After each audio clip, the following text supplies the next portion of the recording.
Hello and welcome to the February 7th meeting of the Finance and Legal Guild of the Lifeboat Academy. And welcome to all of us here and those who might be watching, tuning in later. And as is our custom, we'll start just with a brief land acknowledgement and grounding. And I think we might extend the ground a little bit this morning. I use the grounding to segue into the conversation that we are about to have. But I will start by saying we acknowledge the land because the land was here before we were. The land will continue here long after we are gone. Everything that we are and need and experience comes from the land and returns to the land. And so in acknowledging the land, we are acknowledging our rightful place in all of creation, in all of history, in all of space and time, and right down to here we are in this room, in this virtual room together, and in these physical rooms together. And in doing so, we are also acknowledging our debt to Indigenous wisdom and to an understanding that has been developed and maintained across cultures throughout through as long as time has been. And we acknowledge a debt of gratitude and an obligation of healing wounds that have happened and healing all of the wounds that may exist between us and all of our relations, our human relations, our more than human relations, and each other. And so with that reminder, I'll just take a moment, make yourself comfortable, whatever feels comfortable to you. Close your eyes if that feels right. And just take a moment to tune into your breath and the experience of being a body on a chair.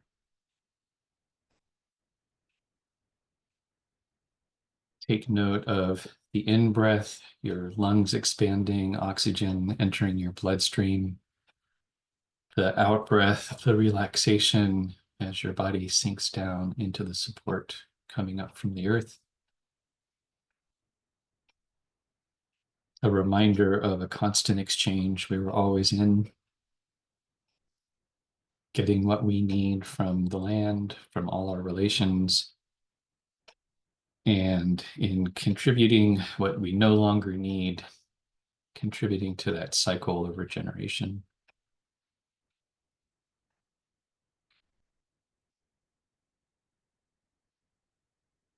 So I invite you to take one more deep, energizing breath in. And then on the exhale, just let go of whatever, whatever degree you can, let go of whatever might keep you from being present here today.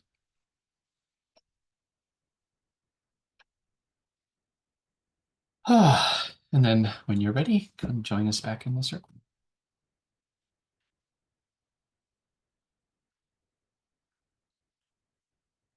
All right. So the agenda, as I understand it for today, is primarily to take the time to review the comments that came in from Elliot on our bylaws and to also identify the high priority, the sort of non-negotiable parts of the bylaw. What are we trying to do and accomplish as we are recognizing that we need to make some trade-offs, like most likely balance some points between having it be everything that we think it could be versus getting it done more quickly, and making sure that it works for whatever definition of working we have.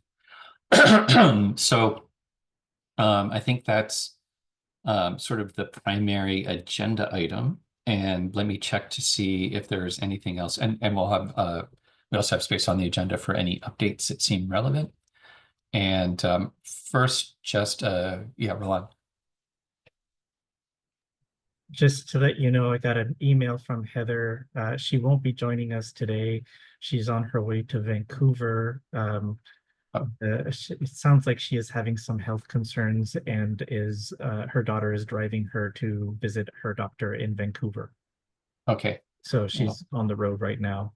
So she says in her message, she says it's not a crisis, but it is concerning. So she's going to catch the recording later. All right. Well, good health to Heather. Thanks for that too. And also just wanted to see, is there anything else on people's radar to get onto the agenda for today? Okay, cool. So the I do have I guess one of the updates is we also have some new people who are interested in joining the Finance Guild, which is exciting. And so I don't know, they may be watching this. If they are, hi.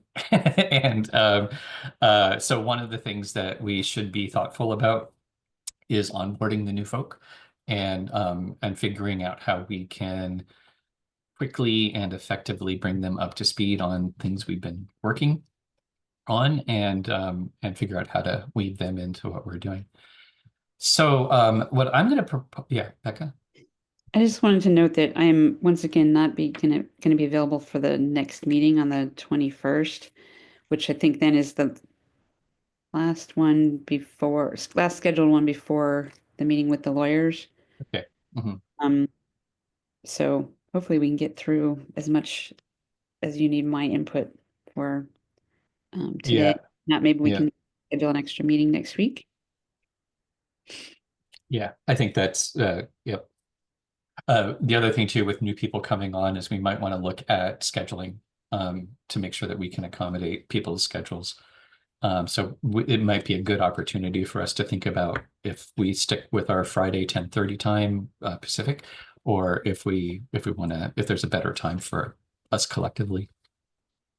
All right, cool. And so what I was going to propose is before we get into and the other component in what we're talking about today is partly we're getting ready for the meeting which is scheduled with Elliot and Bill for March 3rd, where we want to make sure that we're on the same page and we have a list of all of those finalizing questions that we want to get the lawyers to address.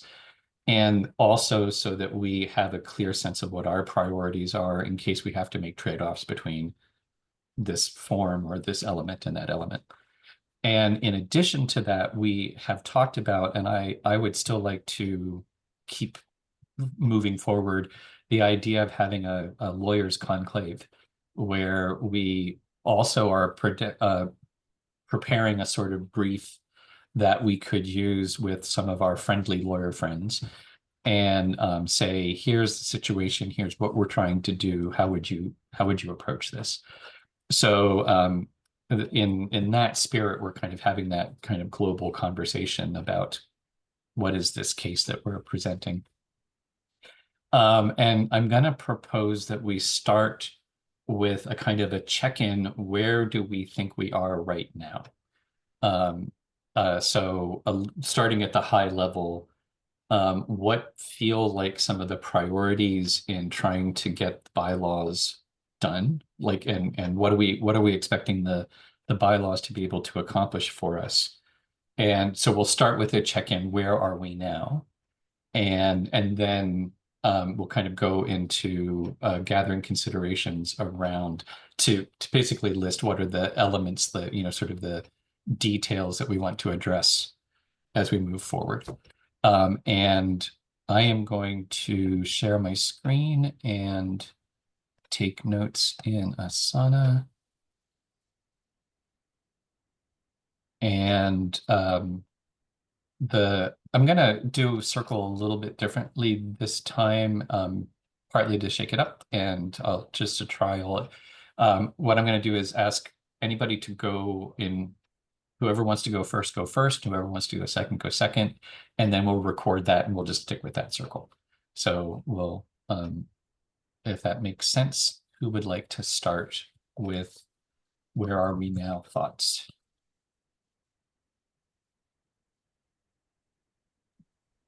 Well, I can go first, I suppose.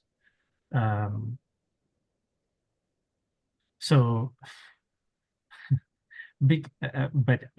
are we talking big picture or specifically bylaws? Big picture as it relates to bylaws. There, I'm going to Okay. dodge that question. Okay. So a big picture, I think we've done a lot, and we've done a lot without a lot of help from the lawyers, which was something that we had agreed on. We were going to write stuff and do research and put something together.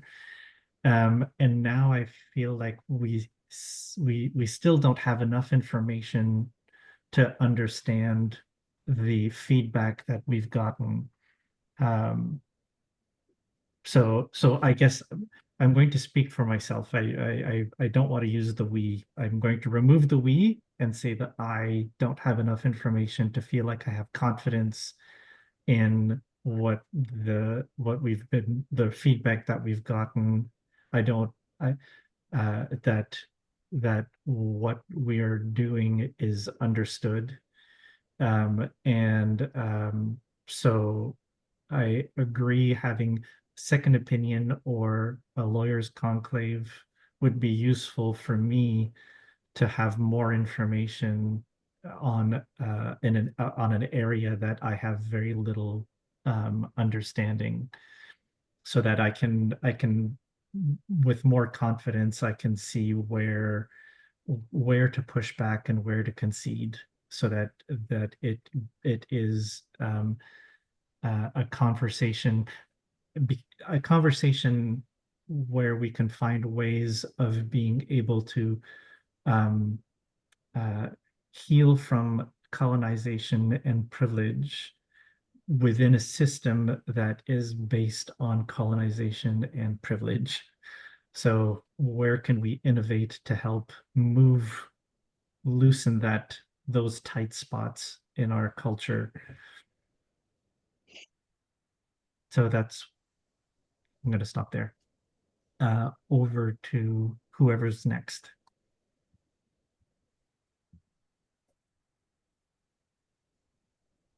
I can go next. That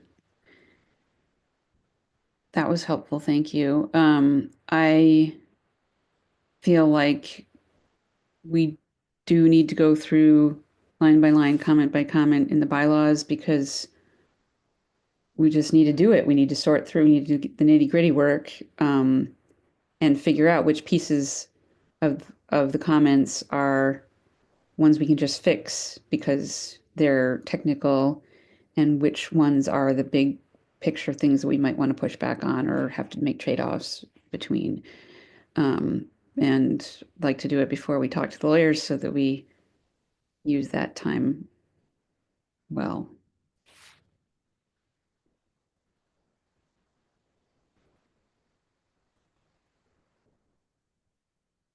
And also so that we can have a clean as possible draft to share with other lawyers.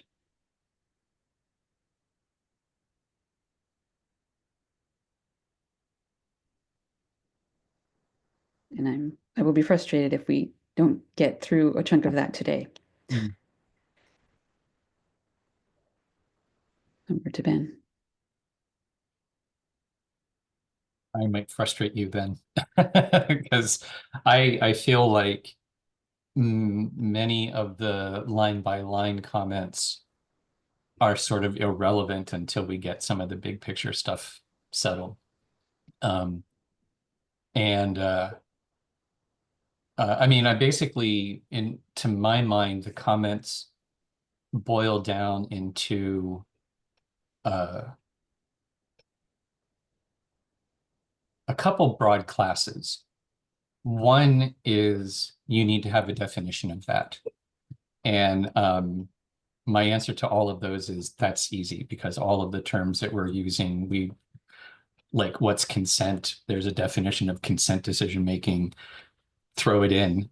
There are some comments that are about we need a cleanup where we've said directors instead of stewards, and we just need to be consistent. And that to me seems like housekeeping. And there are a number of comments that are in the class of, I think, and actually, I mean, these are the words Elliot used in several of the comments. How do we keep investors happy? And that's actually where I feel like there's a lot of pushback from on my part, because I feel like this is sort of what Roland was getting at, that why do we always assume that the investors are the only people whose opinions count? And part of my big picture frustration is I feel like, the world is degenerating quickly, and we're not moving forward because we're trying to figure out how to keep rich people comfortable. And how do we appeal to all of the concerns that potential investors, and it's this class of potential investors that we are trying to anticipate. And everything else seems to, takes backseat to that. And so I feel like we can't move forward. And this is, I have this growing sense of economics as it currently is practiced is not about enabling things to happen, but is about keeping things from happening. Its primary function is actually to keep things from happening and to keep people from doing work that they want to and need to be doing. And so I feel like that's kind of one of the, and it's also, I am along with Roland, there are some comments that Elliot put in there that I don't understand based on what I've seen on other, like that there can only be, there's a comment in there that there can only be one membership kind of share, and all other shares are investment shares, and investment shares can't have a role in governance. And that seems weird to me. That because again, I mean, I'm not a lawyer, so I'm not reading these documents the same way, but I think I've looked at other multi-stakeholder groups where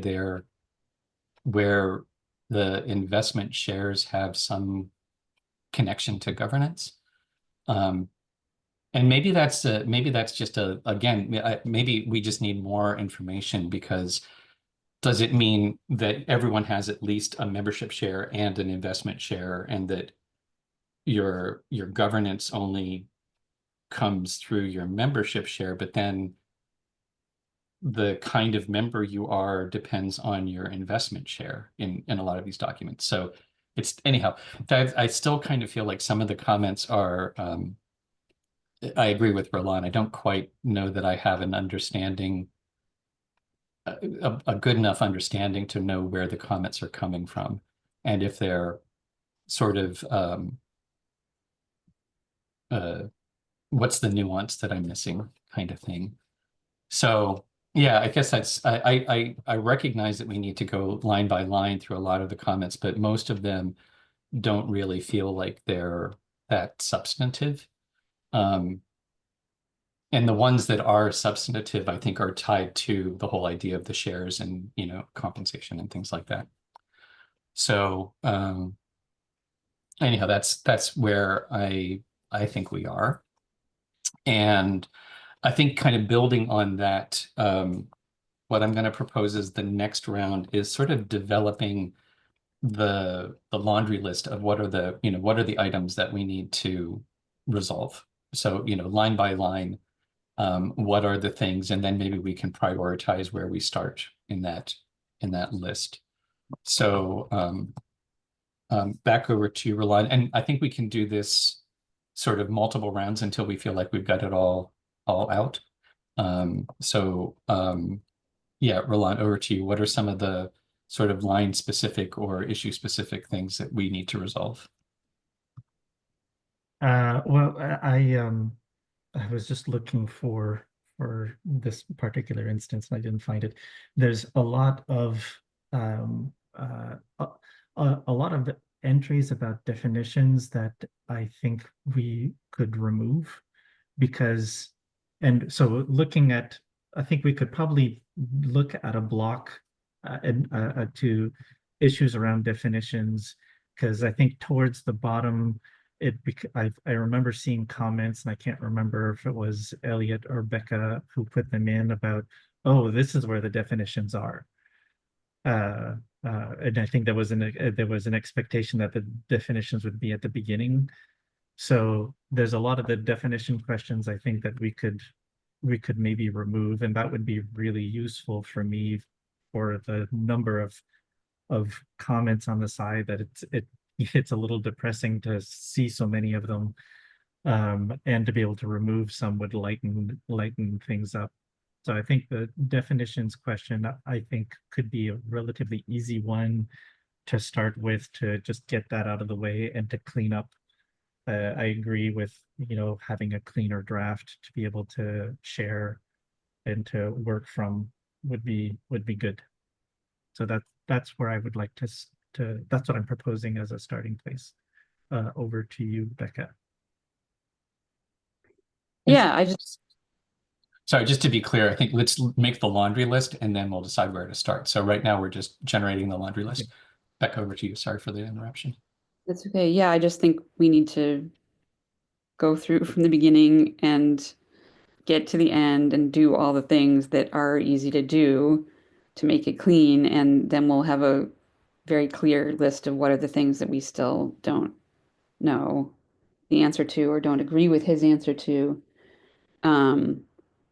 And I was hoping that we would actually do some of that work at today's meetings so that it doesn't all get left to you to do. But if you'd rather just stay at the high level and do all the work offline, that's also fine. That over to me. I'm not prepared to like pull things out and say this is a priority. I want to start at the beginning and go through. Yeah, over to you. Okay. Well, I can go with that as long as I just don't want to get stuck on the second item that is, that seems kind of minor. So I guess if we can, I'm totally fine going through and using that as a reference. And I think I wonder if I can do this. It's going to split screen. I wonder if that'll,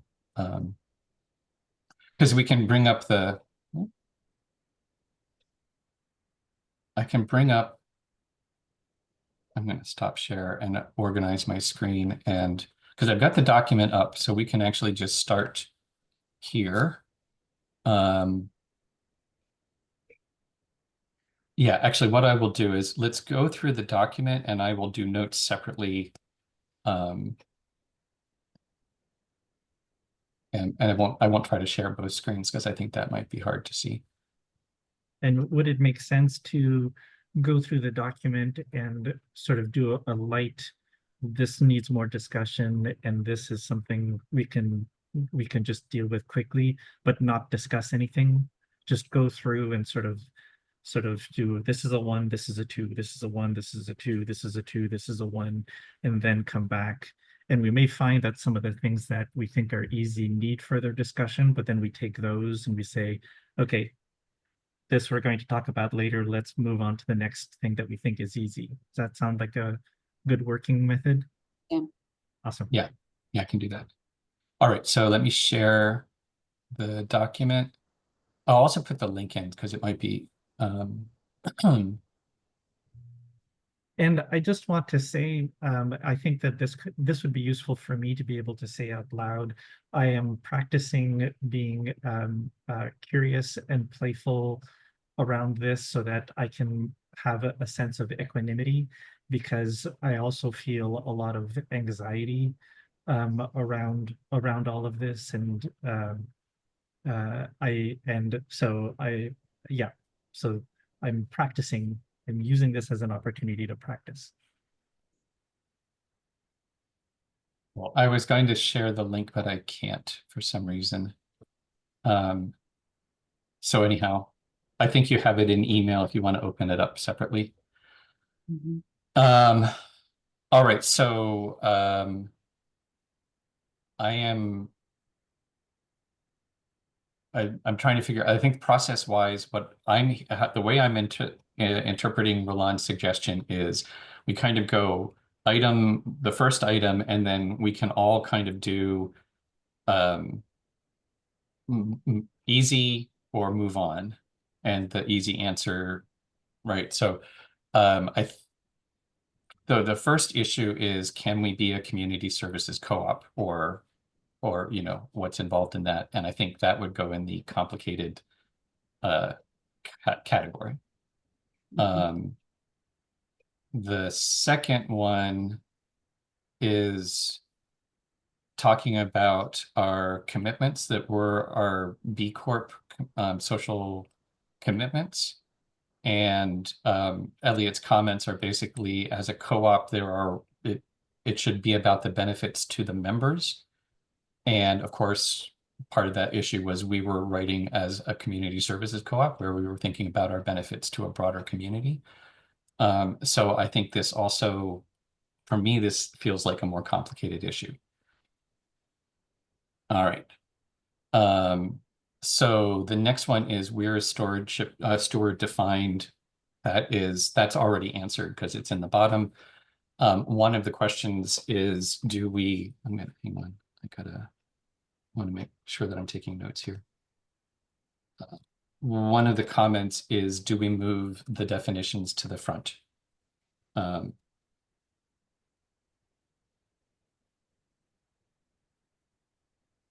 And the history of this is, on nearly all bylaws, the definition sections happen at the front, and Stocksy doesn't. And I found that it made the reading of it much more, for me, but I'd already been seeing the ones with all the definitions up front. And it strikes me that definitions are kind of like the appendix anyhow, but it's a completely minor issue as far as I'm concerned, because I don't see these documents as being public facing, they're detailed. So do we have a strong feeling about definitions at the front or back?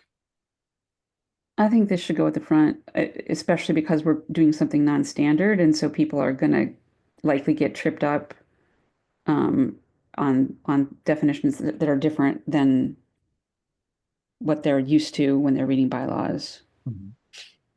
Yeah, I agree that they can go to the front. My sense was the comments of where's the definition to me was telling me that the reader hadn't done a read through before starting to make comments. Yeah. So if most people, because my go-to is always to look at the end for things like that as well. So we can move them to the front, so because it seems like a lot of people don't have the same compulsion. Mm-hmm.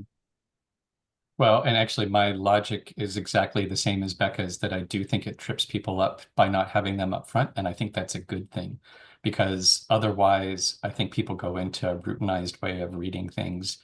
I wanted people to be thinking, well, what is a steward? As opposed to, oh, it's a chair in a committee. But again, that is just not an issue for me, not a big enough issue. So we'll move the definitions to the front. The next one is about, I can't quite read all the comments here.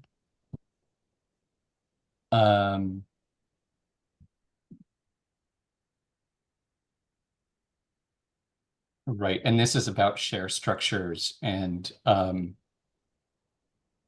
differentiation between investment shares and membership shares. And I'm not sure how to address this. It feels to me like this is we need more information about how the shares can be used. I was unaware of the fact that apparently there is one and only one membership share, which is different from anything more than one. In BC, anything more than one share is a share type is an investment share. So everything else is considered an investment share. And anyhow, this feels to me like we need more. I'm not sure how to resolve this other than talking to somebody with more legal knowledge.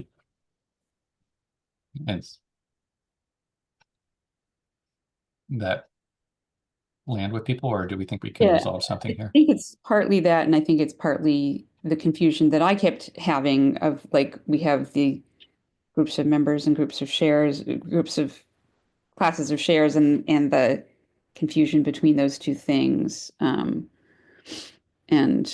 But yeah, I think it's a deeper conversation we need to have. Mhm. All right. The next one is about the resources of the commons. And this is also in, um, I didn't even try to write this in legal language because I was just trying to put placeholders where could Elliot help us define, what we're talking about in ways that make the legal language make sense. So I feel like this is, we put it in for legal advice and didn't get any.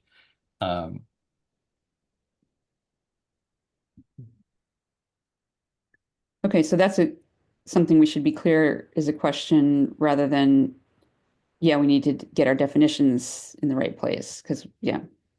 Yeah, I think we need help defining that. Yeah. You want me to put a note in the, oh no, I don't know what version I'm in. It's not the same. I'm doing it in the Asana notes. So, Okay. Would it make sense to also put it as a comment there so that you don't have to go back afterwards, or just leave well, it? there already is a comment there. Okay.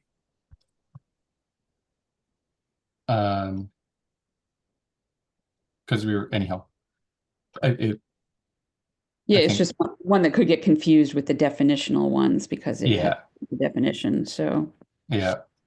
Well, and the other, this is kind of a general, keeping the logic of, and maybe this is I think it's getting into the difference between a community services versus a for-profit co-op.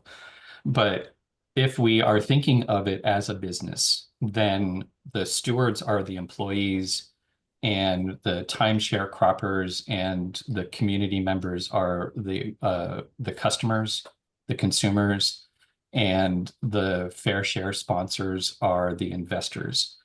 And in this case, then basically the caretakers are the ones who are managing the resources of the organization. So that's what was intended by the resources of the common, was basically if this were a business, if this were simply a for-profit retreat center, then the caretakers have access to managing the retreat center. So it doesn't have to be anything more complicated. It could be that we come up with a really simple, it's the equivalent of kind of definition. All right, the next question is about the geographic boundary we were trying to do some sort of community partners who represented local folk in some way, or First Nations people. And the advice is for us to be more specific about the region. And I think this is in that, this is one of those things we can tidy up if we have an answer. And I think that, so any thoughts on how we want to tidy this up? so this makes me think there's actually three categories of comments. Easy to tidy up, an internal conversation that doesn't require lawyer input, which is what this is, and complex and requires lawyer input. That sounds good to me. So I suggest we not try to talk about it today unless you guys already feel like you know the answer to the region. I think I don't know the answer, and I don't feel like it's that important, So yeah, so easy to tidy. So that's a kind of an easy to tidy up, an internal conversation without need of lawyers, and then complex and requires legal insight. Okay, and so what's our geographic region? We put in the internal conversation. Yeah. Yeah. Great, okay.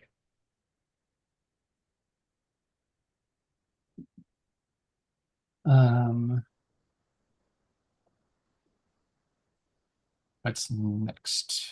What does this refer to? Oh, this is Do we just need to, Elliot's saying, do we need to specify that the board does it, or is it to a member vote? And I think the board, I would vote for the board because it just keeps it more manageable. And it's something that was just cribbed from the other ones, which is basically saying that you don't have to accept everybody as a member if you have suspicion to believe. It's not a discriminatory thing. It's about culture fit. If you feel like they can't legitimately back the purpose of the organization, then you can block their membership. That sounds So like more of a board discussion than a full membership discussion. yeah. Becca, thoughts? Yeah, that's fine. I'm As just long going to change it here. as, or what maybe, or if you want to say stewards, or I'm not sure. Yeah, I want to say board or stewards. Stewardship Council. There. Okay, resolved. Yay! Mark it as resolved in the, Oh, it disappeared. Oh, because I changed what it was attached to. oh, All right, and then this is Elliot recommending against basically allowing people to claim membership in different stakeholder groups. So I'm not sure how we want to classify that. My sense of it is, and this is it's a culture question. We're trying to say both and people can be in more than one category. The law wants to keep everybody in nice, tidy boxes because that makes it easier for managing who gets to vote on what. We're using sociocracy and consent so everyone gets to speak from whatever, like you're allowed to speak from not just your own one position. So I don't know if this goes in internally, like an internal conversation that we need to have, or if it's a lawyer conversation. Well, I don't know, but I think it's one vote, one person. And I don't know what that would look like um, here. Because the point isn't to get as many shares as you can get to be able to have more votes. It is the share the shared categories are just to acknowledge where you are in the organization, but you're still biologically you are a one person, and bringing it back to the reality of the physical instead of the legal mumbo This jumbo.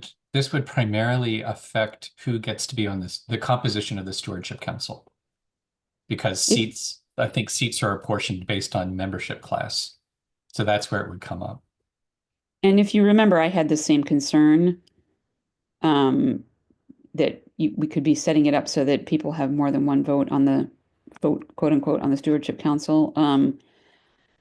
And I think it's a conversation both internal and with the lawyers, partly because it gets to this question of how many classes are we going to have and what are they, also. But even once we figure that out, if we have more than one and it affects the makeup of the stewardship council, then we'll be back to this same question. I don't see how it would affect people having more than one vote because it would affect who could occupy. There is a certain number of seats on the council, and then each seat has one vote. So it would affect who could get elected to which seats on the council. So it could open up the possibility that somebody could be, maybe that's what we need. Maybe there's just a clause in there that people cannot occupy more than one seat on the council.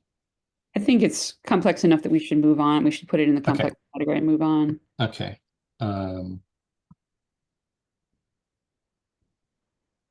I do want to make note of what you were saying, Ben, because I think that's useful. Yeah. And that's the concern.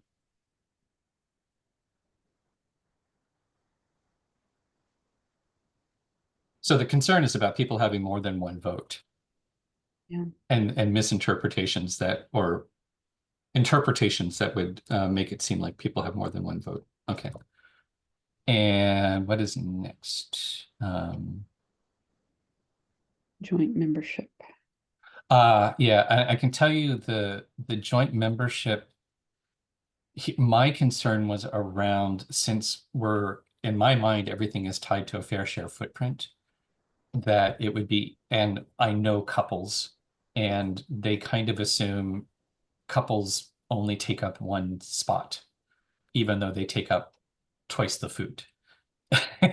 So that was my main concern, was really just the, if you have a joint membership, does that mean you get, how do you make it clear that you only get half a footprint each? If you had, you know, if you had one couple that bought one footprint, they only get half a meal kind of thing.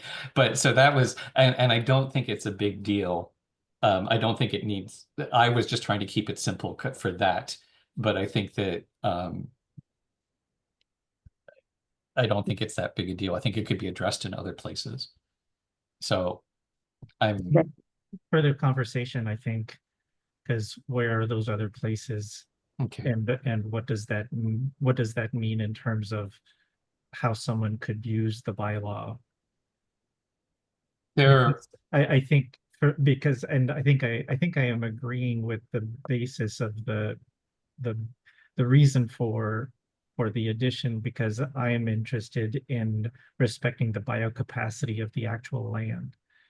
And if people can hold things jointly, then it's, yeah, yeah. Yeah, we need to figure out a way to respect that. So that we could have a clause that says if two people hold a share jointly, it's limited by this footprint concept. Some, we need to figure that out. mhm. Yeah. There's a whole bunch. It's the actual mechanics of joint membership. Lots of bylaws have it, and it basically says you're both holding it, but only one person gets to vote with it. That sort of thing. And what happens if that partnership breaks up is also, kind of in there. So okay, so that's in the sort of, we need to discuss it more, but it's not necessarily something we need to bring up with the lawyers, right? Kind of an internal. I think probably start with internal, and then that'll make it clear whether or not it's something that we need to address with them.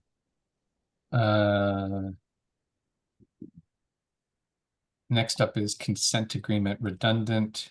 Why is that?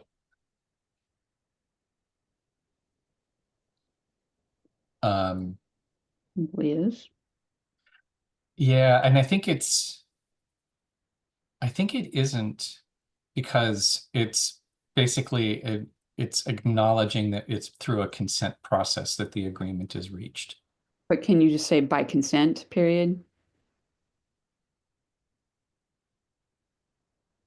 Oh, yeah. Is that what he's saying, that um consent and agreement are Consent it's a implies redundancy? agreement. Agreement doesn't imply consent. So if you're going to take one of them out, confirm the termination of membership by consent. But That's cool.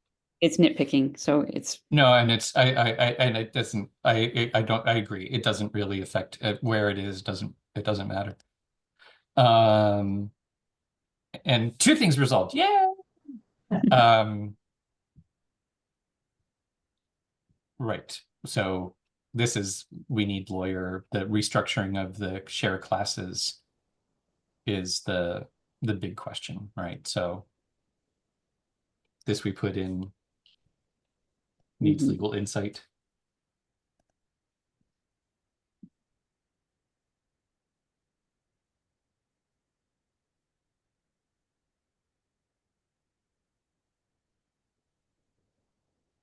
Agreed?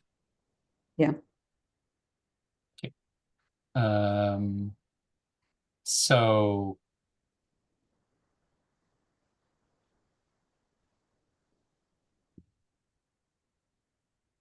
which part are we talking about here?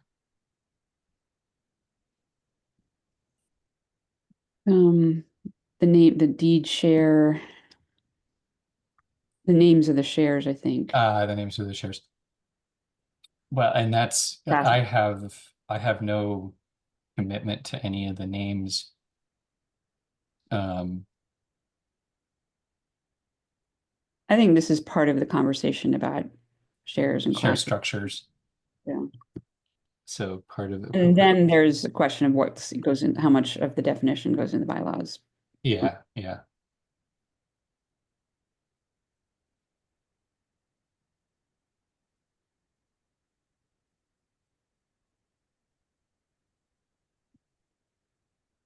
All right.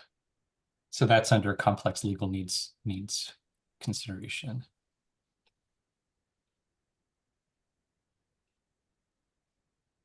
Well, and so this is a continuation of that. What do we mean by a deed? And I didn't mean anything by it other than a designation, so if that's problematic, we just come up with another one. So I think that's the same note. Yeah. Oh, and understanding that's just a lawyer question that they didn't address about the whole par values. What are par values? Can they be changed? I believe somewhere there was a comment that par value means what is written on the share. So like par actually means like a parent is the kind of the same root. So it's literally what's written on the share. So it shouldn't change, but I'm not sure if you can do something to change it. But basically it sounds like a par value is fixed and unchanging for the Yeah, when most I part. looked it up, that's what it seemed like. So then it wouldn't be the current par value, it would just be the par value. Yeah. And this is also the share structure. Like I remember somebody who had some legal knowledge saying that there's a way of basically incorporating like having unpaid dividends accrue to the share so that when the share is redeemed, the dividends are paid out. So that's also, anyhow, we need lawyers. This is beyond, as Heather says, it's beyond my pay grade.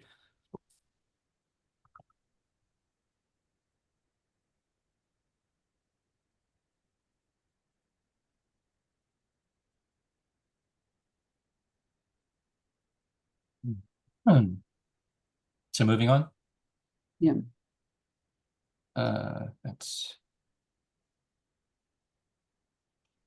That's my comment who didn't get any follow-up, but I don't think it's really relevant. It's more about the share structure in that general conversation about share structures. In the version I'm looking at, there's also a comment about commitment pooling under share classes 3.3, that commitment pooling isn't defined.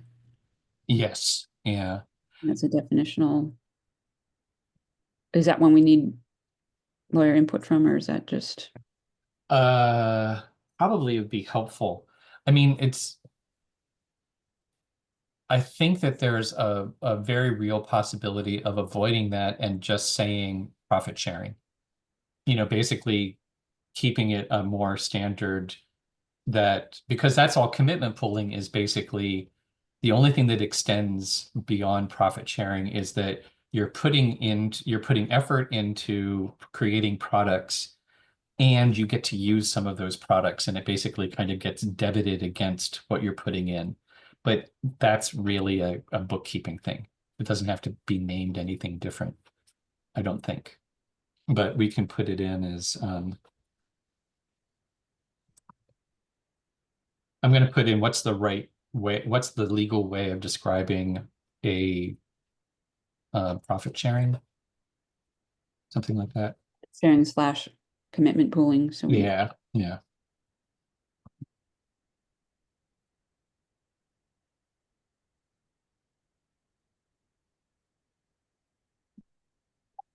Okay.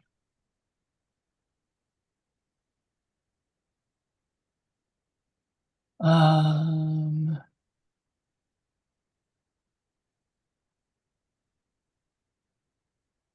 And that was a good answer. So that's actually kind of resolved, right? I'm still up on the Class B payout, Class B shares. Did you figure out which category that belongs in? I think that's part of the share structure. I think that's really just part of the same thing. I will put it in here. And it's also, in my mind, it's in that nice to have, but not necessary in terms of, I think this could be an entirely successful organization without Class B shares getting any sort of payout that way.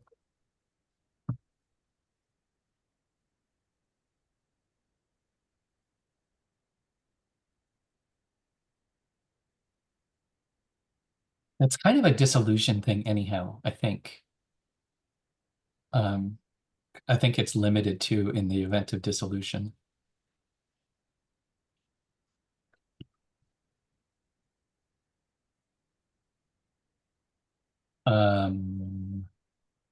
All right, and are we satisfied with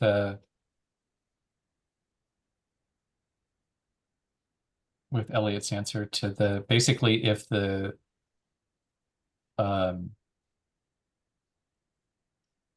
if we buy back the shares, they sort of cease to exist, but then I think we could create shares again for the same amount, like so they don't.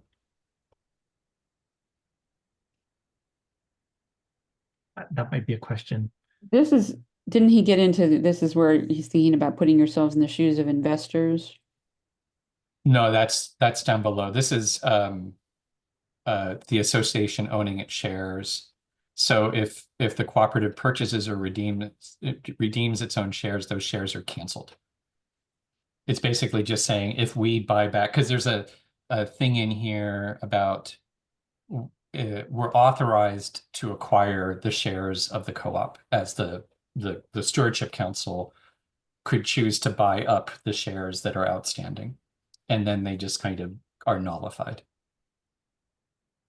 So this is separate from the investor question, which is, I think, next. Okay.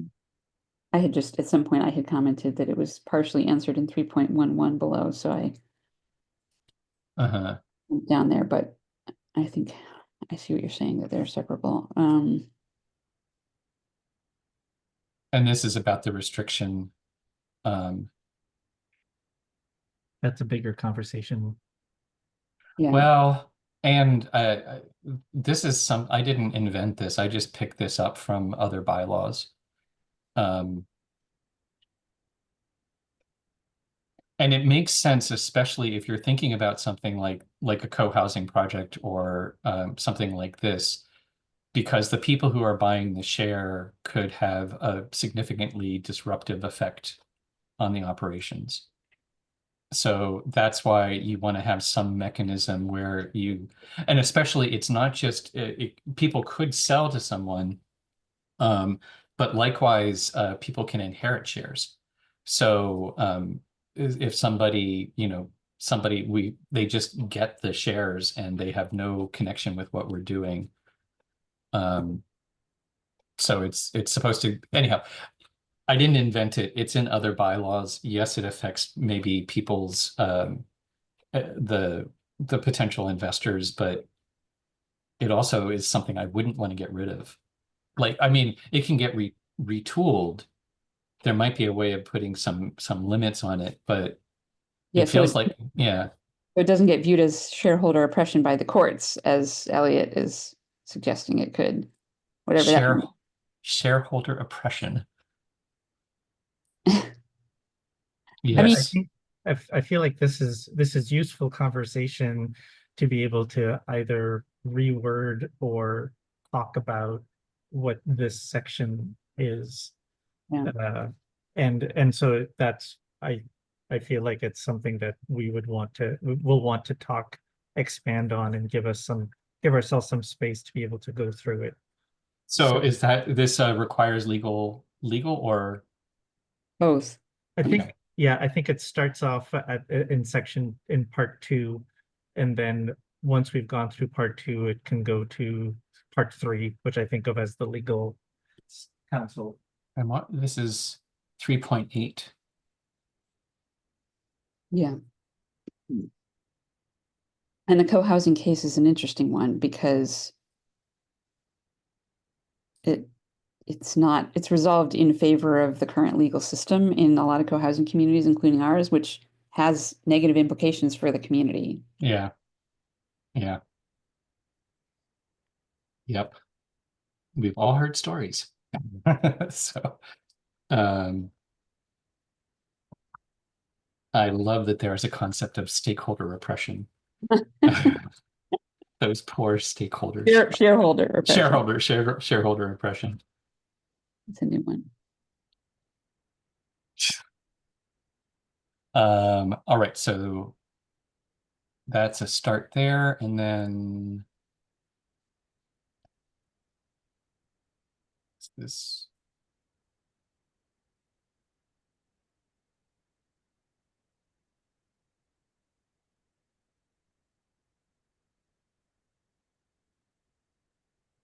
Yeah, this is again, this is an internal decision that we can make. It's really it's about the organization having a processing fee for any share transfers.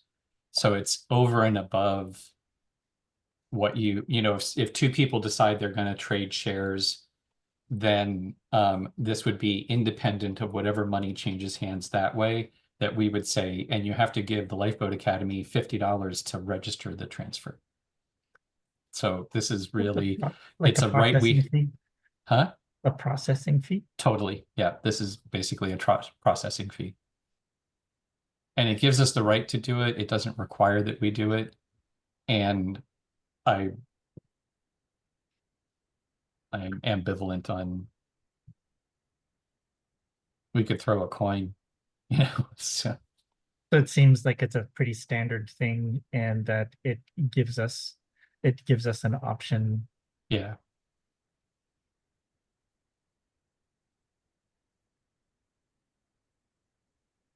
Yeah, that's actually a lot of these, like that last one too, about the stewardship council could not accept a transfer, is one of those things. It's not required. It may never happen. It just gives the board the opportunity to do it.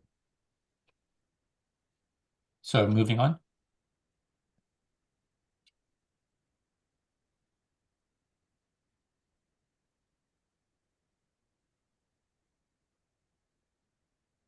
Yeah, so I don't even know, is this resolved? Sorry, I'm distracted by my stepson for a minute here.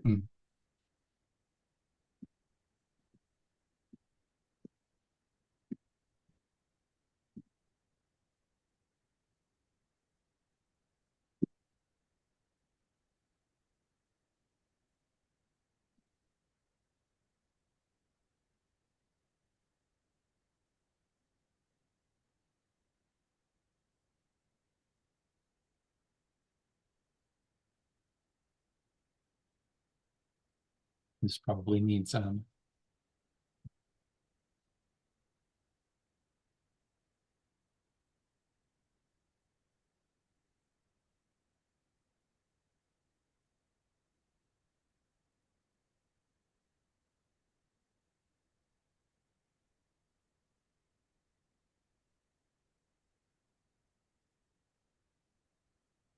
It's just a sort of legalese question.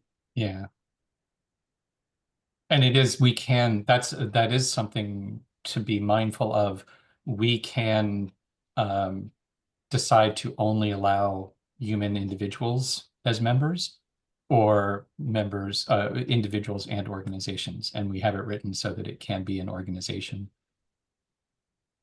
And That will really mess with the footprint idea, but Yeah. yeah, I think the idea though is mostly that the organization would see organizations are more likely to be in fair share sponsorship, you know, like. So that's what the idea that you know, the WSANIC would be able to buy a share where where it Yep. would be sort of like a student can come Yep. in for Yep, 6 exactly. months and okay.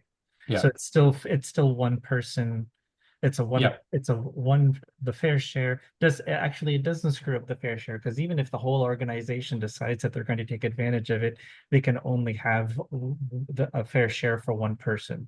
Right. Yeah.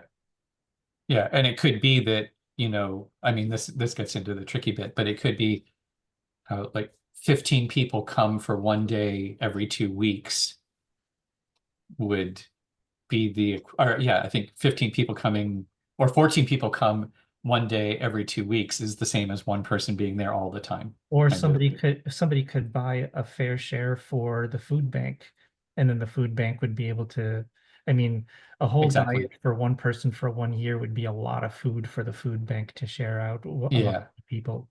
Yeah. Oh. And it would be, and that's the other thing too, is that it would have to be tethered to, you only get access to it if you're also providing the labor to make it happen. Mhm. Right. So there's a balance thing there. Anyhow, we're getting into the details. I apologize. Okay. So we're going to leave death or dissolution because it's not just individuals, it's also organizations. Yeah. And And if we then, want to eliminate organizations, then we can eliminate the dissolution. and then if we're going to keep organizations, it should say the person or entity entitled to the shares of the deceased or dissolved member may, in this paragraph, it's inconsistent. Yeah. Yeah.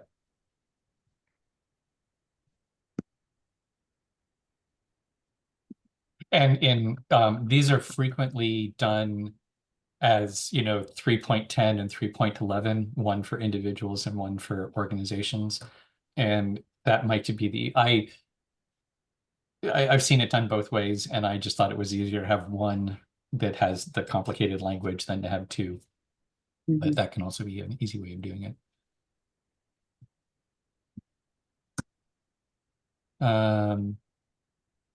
All right, so moving on.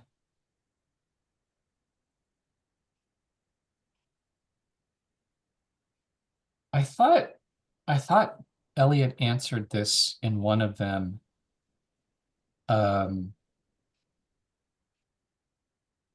So redemption of shares, and actually this is probably we should get clarity on this. So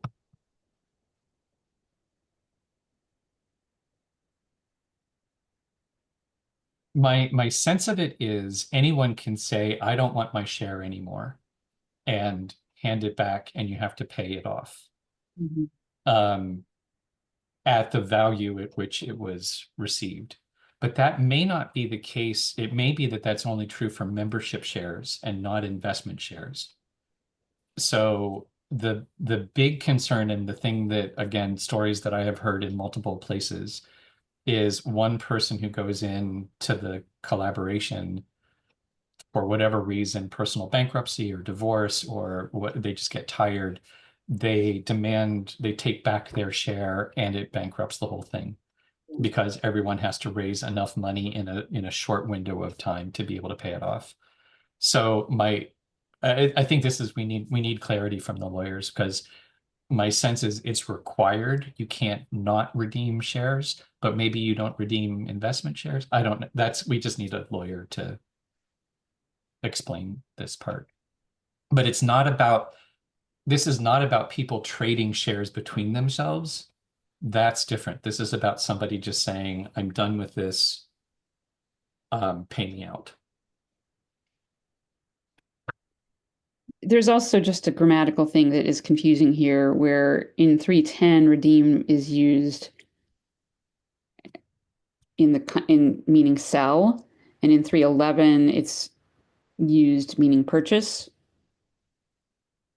And it would be nice if it was clear.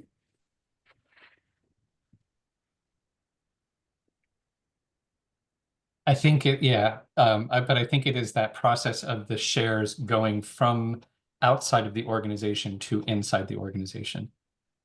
Right, it's the co-op buying it back.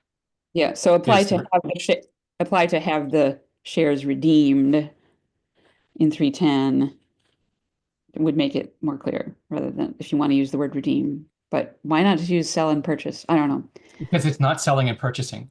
That's what I'm saying is this is not selling and purchasing. This is a different legal class of transaction. Okay, so we A need to, redemption is different than a buying or selling. And that's, we need to understand what's the difference between Yeah. the two terms. agreed. And make sure Jesus isn't involved in the redemption. That I could, tend to think he's on our side. It's everybody else that say that they're following that aren't following the right guy. I just wrote something about that the other day. I'm convinced the people who think they're going to go up in the rapture are sadly mistaken. And I As long as can you're just not trying to force him on me as my savior, I'm good. the one and only. All that in the going Absolutely. into the religious talk, What? going into the talk about religion. Well, talking about finance and religion, how the two are inseparable. Right. So both of those are about the whole redemption thing.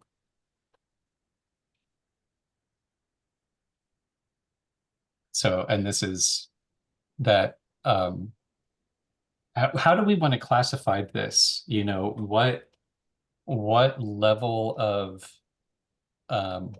how I don't even know how to phrase the question properly, but how concerned do we want to be with making this an attractive investment versus That seems like a level 2 discussion. There are some things where wherever we feel like we need help from them, that would be a category 3. For things like this, I would put it at category 2 first so that we can talk about it, and then it graduates to a category 3. I'm glad that me calling them category 1, 2, and 3 makes sense to you because it makes it a lot easier. Mhm.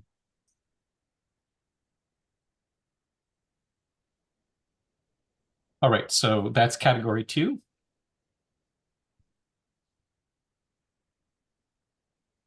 And this is all about the redemption.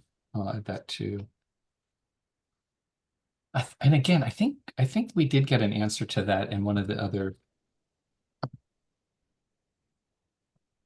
And I think actually now that I know we got an answer to it, and I think the answer was that same sort of investor thing, which is you can set your timeline however you want, but the longer the timeline, the less attractive it is to anybody who to invest because they know that, you know, they'll be tied up. Oh, yeah. Um, And so I think that's a discussion to see what would be a reasonable timeline for the Lifeboat, or for the Lifeboat Academy.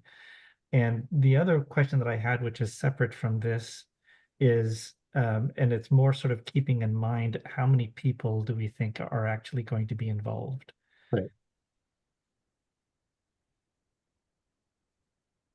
Okay, so 17 minutes till I have to get off. Okay. 16 according to my clock. All right. So the next two go in the share structure, larger conversation. I think we've already got that. The reference, we don't need to deal with that. That's just updating it.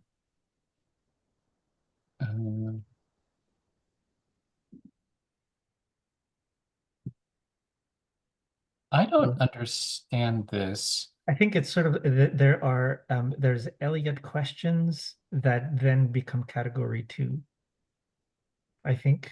Or do we want to go through them now, given that we've got 16 minutes left? I didn't understand. You talking about this one in particular, like Yeah. stewards and The I think this is just a definitional one. I think this is a definition, and he didn't get Okay. to the definitions yet. And I think all of these circle, board, consent, these are all easy. Actually, we can.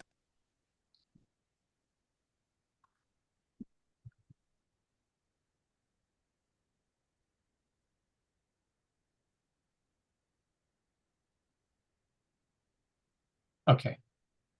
Um,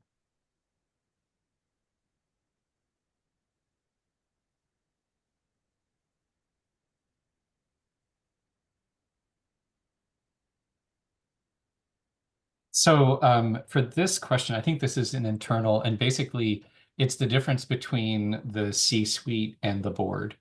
So usually you don't have representatives of the board on the C-suite. You have representatives of the C-suite on the board. The what? C-suite? The C-suite, so the CEO and the executive team that runs the company day-to-day operations. So I think this is where the coordination circle is the operations part. So we don't, I don't think it matters that there wouldn't be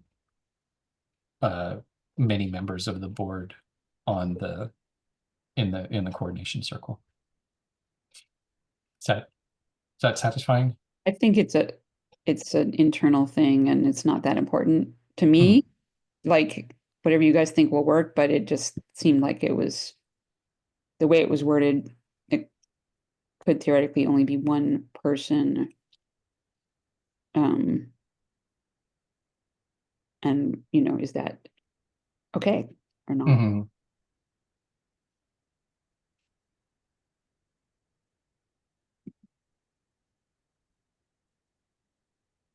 Yeah, I think that is actually written. That's how um I think that's actually from a sociocracy version of this. So I think that's okay.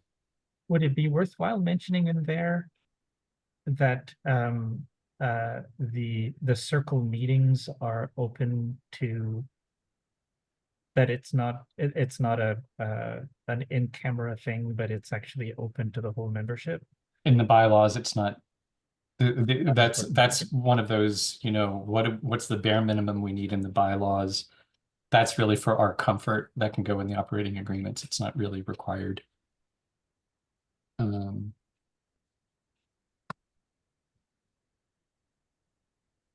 okay, and that's a cleanup thing, so that's easily remedied. Um,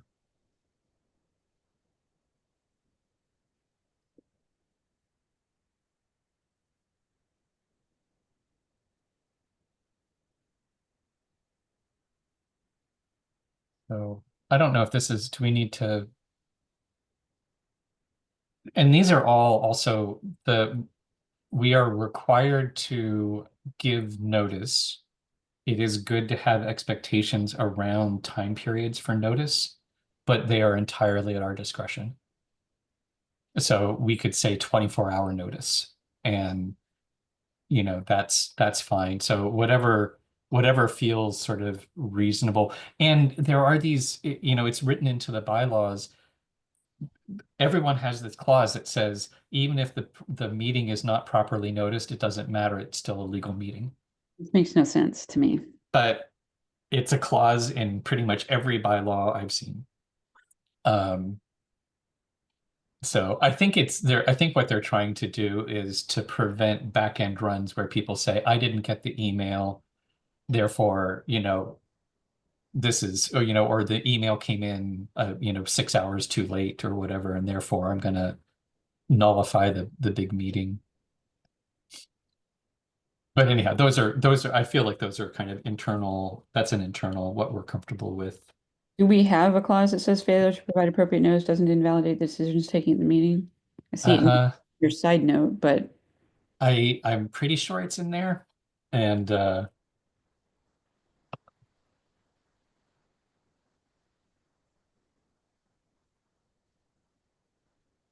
10 minutes.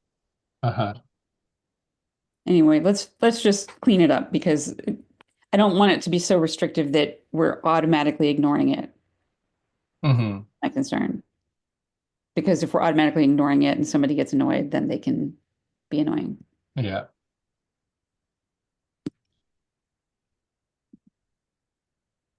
All right, next up.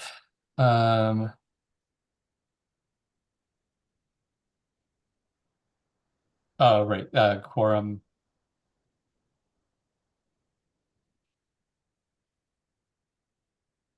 Yeah, and Elliot's saying we can also, I think that's an internal one let's just talk through at some point what feels comfortable for quorum. Uh,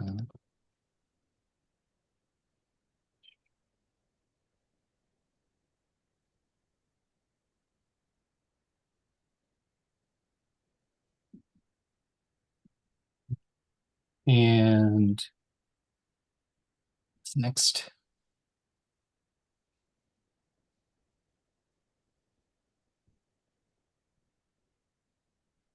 I have no idea what these things mean. So I am the next one about the adjourning the meetings. I think that's a kind of a housekeeping cleanup, but I think the lawyers should do it. Where are you? I got lost. 5.9. May adjourn the meeting to another time and or place, but no business may be transacted at any adjourned meeting other than the business left unfinished at the meeting from which the adjournment took place. I don't, I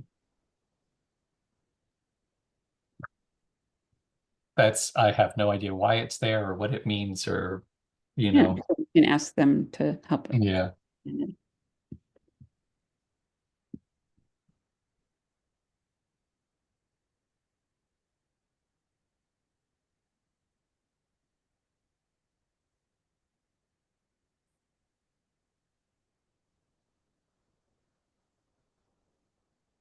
So next up, decisions.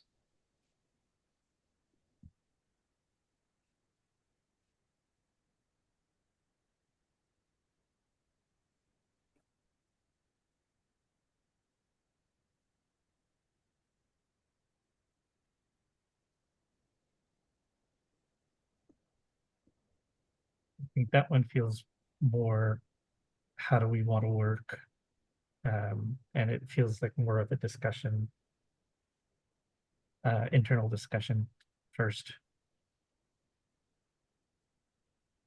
I think what he might be saying is that we just need like a point, like a new 5.13 A that is if consent cannot be reached, a majority, a Or vote with a certain percentage majority would how suffice. will you make a decision if this doesn't work, Yeah.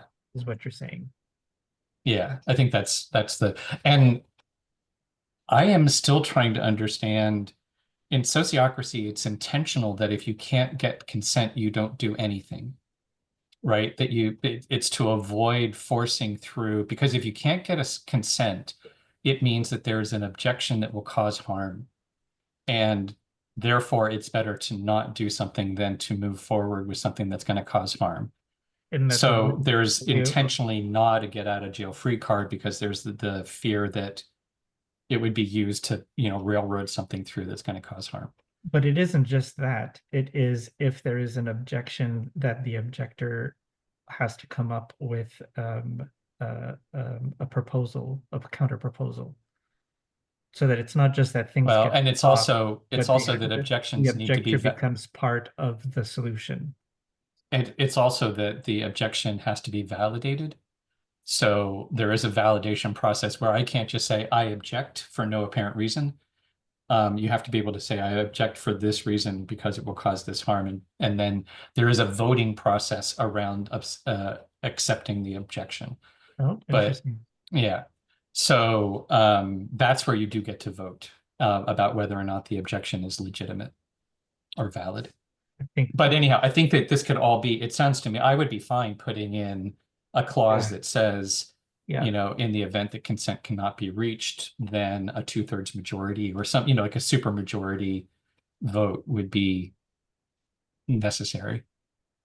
But Well, and I think okay, if you sorry. look at the next one too, I think Elliot's saying the bylaws should contain the basic decision-making process that we're planning to use, which is sociocracy, and not just refer to sociocracy, but actually define what does consent agreement mean and this other, voting fallback, whatever it is, in the bylaws. Mm. Well, I've seen it written down, so it is possible to do. And I think that would be good because then people who are actually trying to understand the governance of the organization that they're joining don't have to look in two different places. I guess what's the bare minimum we need for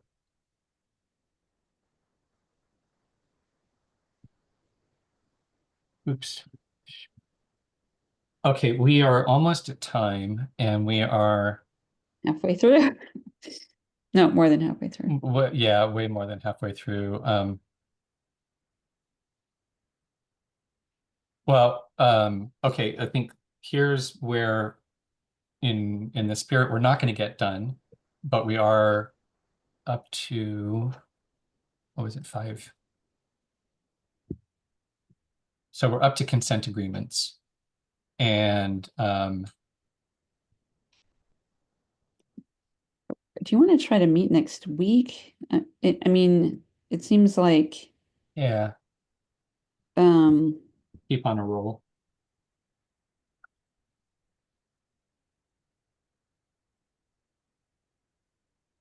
except I can't do this time next Friday. And it'd be nice to get Heather in. Mhm. I mean, I'm largely free to, oh, you're work on Tuesday. I mean, I'm pretty free next week. Monday's less good. Tuesday, Wednesday, Thursday. I have one meeting on Wednesday, one meeting on Thursday. I could do, Roland is, I'm pretty free. Tuesday afternoon, I would be free. Tuesday morning and all day Wednesday are no-goes for me. not good. I'm not here and I'm at work. So Tuesday afternoon or Thursday. Um, I am actually really booked. Those times. So maybe not. And if it's going through this exercise, I feel like if I can't be there at the meeting, but that I can weigh in afterwards, I will likely mostly agree with everything, all the decisions around how to categorize these bits. Mm. So if Tuesday morning or Wednesday uh, is easier for other people, then that's fine with me with with that caveat. I could do. Well, and also I'm realizing, we've got plenty of time before we're meeting with the lawyers. So there's, So my deal is that I'm planning to do a writing retreat for the last 2 weeks of oh, February. right. So, so we don't have plenty of time. I don't have plenty of time, but Mm. I also like at this point would trust you guys to finish this categorization, but then I think there's a question of like of the things in the category number 2, do we Right. need to Then we need to talk talk about about that. them Yeah. before, or is there enough? There may be, I mean, I think there's going to be more than one meeting with the lawyers anyway. So maybe it's okay to start with the things that are clearly in category 3 and don't require category 2 conversations first with the lawyers, and then at Move a meeting, into, at the next yeah. meeting with the lawyers after we've had more internal conversation. Yeah. And you know what? I think, yes. And I'm aware of time and I'm thinking what I will do is follow up because there may be other ways that we can be making some decisions without meeting. So let me think through. A lot of these might just be like, we have a little dot exercise on yes or no, pick a number between 1 and 100 kind of thing. So I will take on doing some organizing around what we've already said and what the next steps could be. Especially, I think now that we've gone through this much of the document, I can maybe anticipate some of the, what category the other things go in. Awesome. And yeah, cool. All right, break. Well, we are adjourning a meeting, and when we come back, we will only talk about the items on the meeting that have been adjourned and not the other items which were adjourned before the adjournment happened, as for said heretofore. Brilliant. Bye. Bye. See you soon.